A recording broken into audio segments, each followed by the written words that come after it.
Wrong version. A man walked in, looked around, and said, "This isn't the right version." I froze behind the counter, my hand hovering over the receipt printer, a small metallic hum vibrating through the machine. The store was quiet, too quiet. Though it was late and usually the highway traffic beyond the sliding glass doors kept a steady rhythm of tires on wet asphalt. I glanced at him. Mid-30s, gray jacket, clean-shaven, hair combed meticulously. Nothing remarkable, but the words had weight. Deliberate, unnerving, like a sentence I should have understood before I even heard it. I'm sorry," I said. My voice felt small in the fluorescent-lit space. He didn't answer immediately, just looked around slowly, tilting his head, surveying the shelves, the candy, the magazines, the refrigerators humming a low, constant vibration. His gaze lingered where I stood, too measured to be casual. "I said," he repeated, "this isn't the right version." I shook my head, trying to anchor myself. Maybe a joke, maybe a drunk trying to spook the clerk. Right version of what? He smiled faintly, but it didn't reach his eyes. "You'll see." I kept watching him, heart accelerating, as he wandered slowly through the aisles. Something was off. The cereal boxes didn't quite line up, the text on the labels subtly warped, the colors too bright, too saturated. I rubbed my eyes. The fluorescent lights hummed overhead, but the sound was different now. Thicker, a low vibrato that made my teeth buzz. He stopped in front of the refrigerated section and turned back toward me. "This isn't it," he said. "Not the right one." I swallowed, trying to rationalize. Maybe he was referring to a product I'd misshelved, some limited edition I wasn't aware of. I nodded, forcing a smile. "Ah, right. Let me check the back." When I turned, the door to the stockroom was gone. Just a blank wall. My hand reached instinctively for the handle that wasn't there, fingertips brushing cold vinyl wallpaper. My stomach tightened. I stepped back. The hum of the lights pitched slightly, flickering once, then stabilizing. I blinked. The man was still standing there, expression unchanged. "You can't leave this way," he said. "You never could." I frowned. I don't understand." He tilted his head again, as though observing not just the store, but me. "Of course you don't. You're in the wrong version." The words echoed in my skull. Wrong version. The phrasing should have meant nothing, but it felt like a revelation.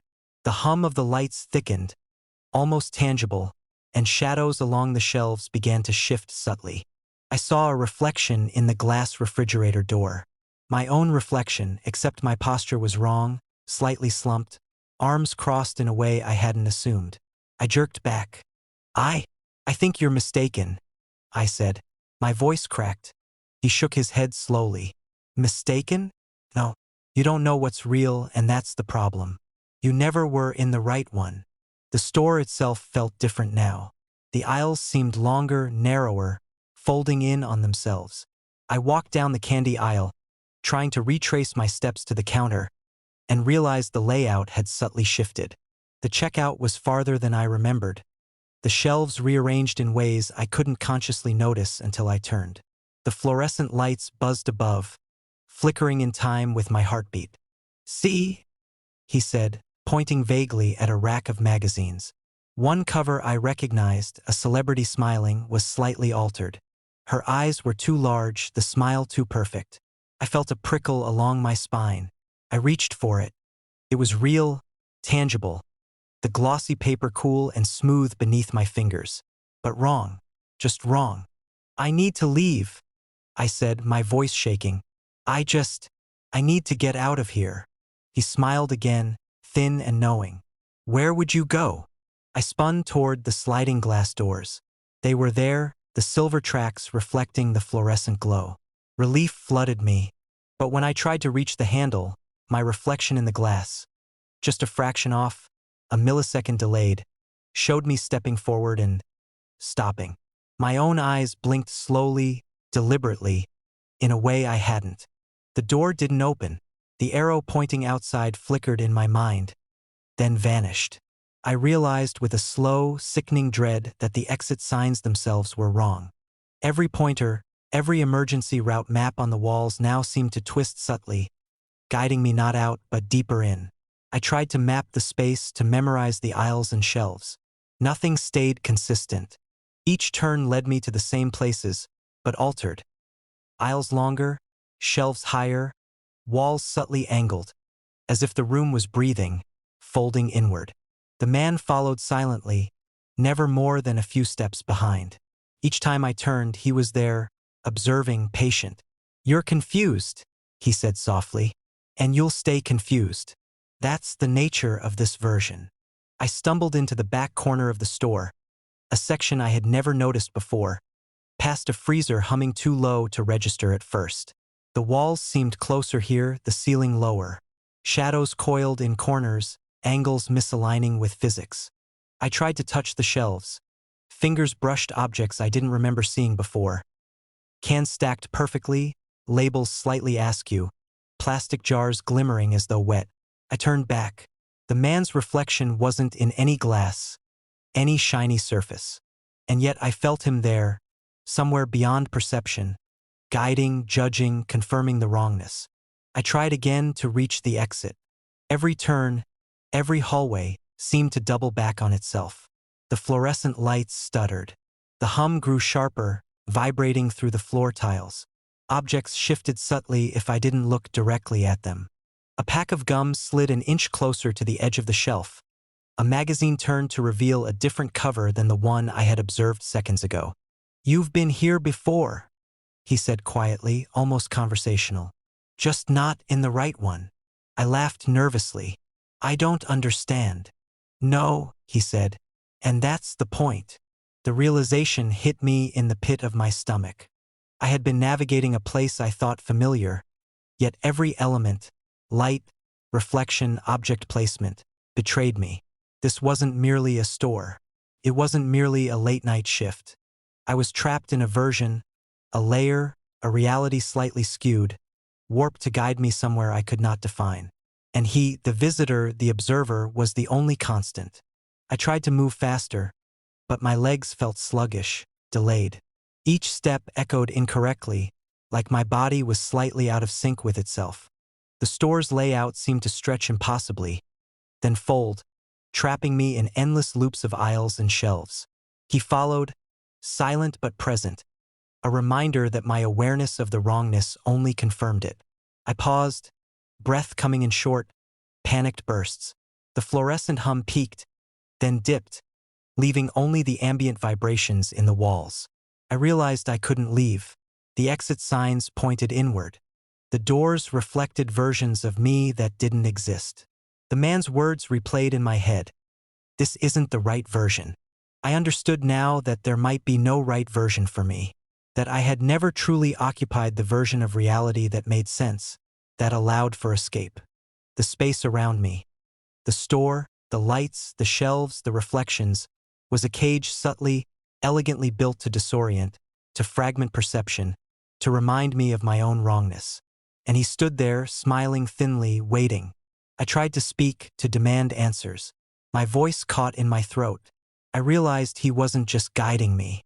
He was marking me, cataloging the way I moved through the wrongness, reinforcing the impossibility with every step I took. I glanced at a glass panel, expecting to see the reflection of myself. But the glass was empty. Then, in the corner of the frame, I saw him, not behind me, not in the aisle, but in the same space as me, overlapping. Not quite mine, yet undeniably present. I felt a jolt, like my consciousness was aware of the duplication. The split. I backed away. The floor seemed to ripple under the fluorescent glare. The aisles shifted again. Every exit now pointed further in. I realized with a creeping horror that the store might be infinite, or at least infinite to me. The man had not come to give instructions or warnings. He had come to show me I was already misplaced. My perception had been wrong from the start. I turned, trying to flee, but the air seemed to thicken, resisting motion, pressing against my chest. The shelves curved inward. The fluorescent hum became a chorus, a vibration that resonated in my teeth, my skull. And then he spoke softly, almost gently. "You've always been here." I stopped, staring. And in that instant I understood. Perhaps I had never been anywhere else. The song I knew. The store's music began playing a song I'd never heard, but knew the lyrics to. I was restocking the refrigerated section at the late-night convenience store. Fluorescent lights flickering intermittently above, casting long, shifting shadows across the vinyl floor. The hum of the refrigerators was constant, low and metallic, vibrating through the soles of my shoes. The aisles smelled faintly of stale coffee, bleach, and plastic candy wrappers.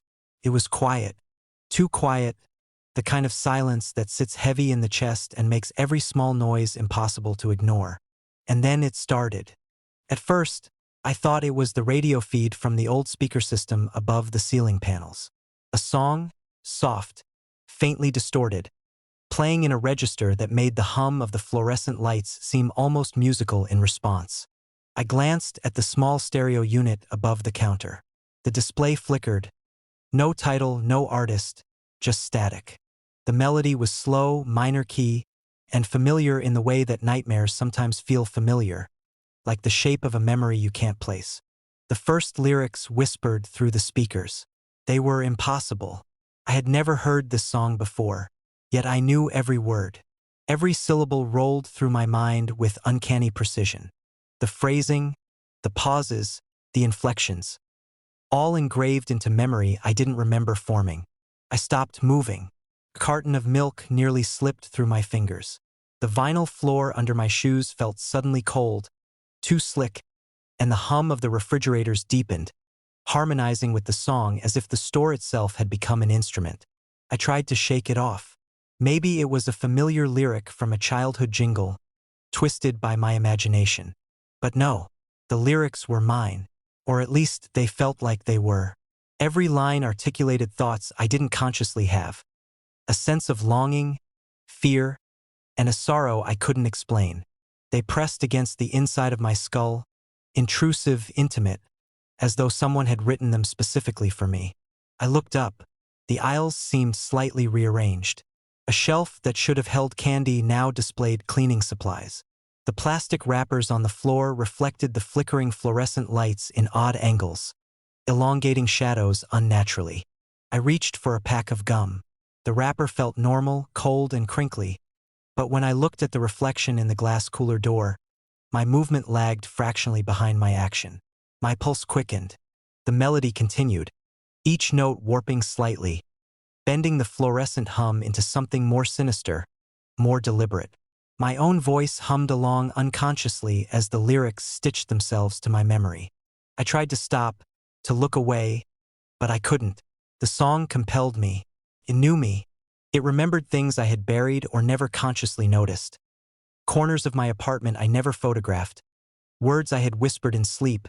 Footsteps in the hallway that weren't mine but had been close enough to matter. I ran to the sliding glass doors, hoping the exit would anchor me back in reality. Outside, the parking lot was empty, slick with rain that had begun without my noticing. The lights above the pumps flickered in rhythm with the song. I reached for the door handle. The doors didn't budge. I pressed harder, still locked.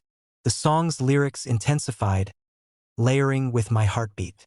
Words I didn't know I knew screamed in my mind, urging me to stop, to stay, to remember. I spun back into the store. The aisles had shifted again. Where there had been refrigerators, there were now shelves I didn't recognize. Candy racks twisted into angles that defied logic. Every reflection in the glass and chrome surfaces showed my face, slightly delayed, slightly wrong. A slower blink, a tighter jaw, eyes too wide, fixed on the song. I stumbled to the counter, my fingers grazing cold plastic wrappers and laminated price tags. The stereo above me crackled, as if feeding off the tension in the air. The lyrics grew louder, more insistent. They weren't just music anymore. They were a narration of my life, as if someone had been recording me, memorizing me. Every regret, every secret thought, every shame I had tucked away pressed against me, sung aloud in the minor key. I tried to shut it off. The power button on the stereo didn't respond. I yanked at the cord dangling from the ceiling, but it wouldn't budge. The song wasn't coming from the speaker. It was everywhere at once, vibrating through the linoleum, seeping from the fluorescent lights, wrapping around the shelving like an invisible current. The letters on the price tags seemed to twist into lyrics, forming sentences that weren't printed there, spelling things only I could understand. I ran down an aisle, trying to escape, and noticed that the exit signs were wrong. They pointed inward, toward sections of the store I had never noticed. The melody guided me, pulling me through the twisted layout. I stumbled over a fallen shelf, candy scattering in slow motion across the cold floor. The song pulsed, a heartbeat, a pulse I couldn't shake. Each note felt like it contained the memory of my own failures, a memory I had never lived consciously, yet knew instinctively. I stopped in front of a cooler. My reflection in the glass now moved independently. My mouth formed words before I did. My eyes blinked in anticipation of things I hadn't seen. The song swelled. I felt like a spectator in my own body. I whispered the lyrics aloud, and the sound matched the distorted melody perfectly, though I had never sung them before. The voice was mine and not mine. The store itself continued to warp. The ceiling flexed subtly, lights dipping and brightening like a living organism. Shadows stretched and bent, curling around my legs and then retracting when I looked directly. The refrigeration units vibrated in time with the music. I felt the cold metal of a doorframe press against my cheek as I pressed my face into the cool surface, seeking something familiar, something real. And then I understood. The song wasn't a song. It was a map, a memory, a warning or a marker.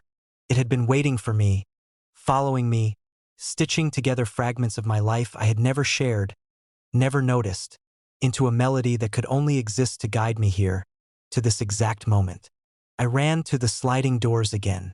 The parking lot beyond was gone. Only aisles, refrigerators, and fluorescent hum. The exit signs pointed inward, arrows glowing in impossible directions. The song now filled the entire building, every note a pulse in my chest. My fingers pressed against glass that reflected nothing but me, lagging and wrong. I tried to cover my ears. My hands passed through sound as if it were mist. My own voice hummed the lyrics back at me. I turned in circles, dizzy, disoriented. Each step took me deeper into the store. Every familiar object I remembered from the day now seemed subtly off. The candy racks too tall, the magazine covers slightly different, the air thick with static and faint ozone. The song crescendoed. I understood now. This wasn't music. It wasn't memory. It was something else, something waiting in the spaces between recognition and reality. It knew me, all of me, and it was still learning, still shaping. The aisles shifted under my feet, a labyrinth constructed by melody and memory. I stopped, breath coming in short, shallow bursts. The fluorescent lights flickered one last time, leaving only the faint glow of the refrigerators and the unrelenting pulse of the song. My reflection in the glass stared back at me, singing words I had never known I remembered. I understood, with the clarity of finality, that I had never been anywhere else. The song had always been inside me, waiting for the store to awaken it, to align reality with memory, to trap me in a rhythm I could not escape. And then I heard it, the final line of the song, a whisper in the static that wasn't mine. "We've been waiting for you all along."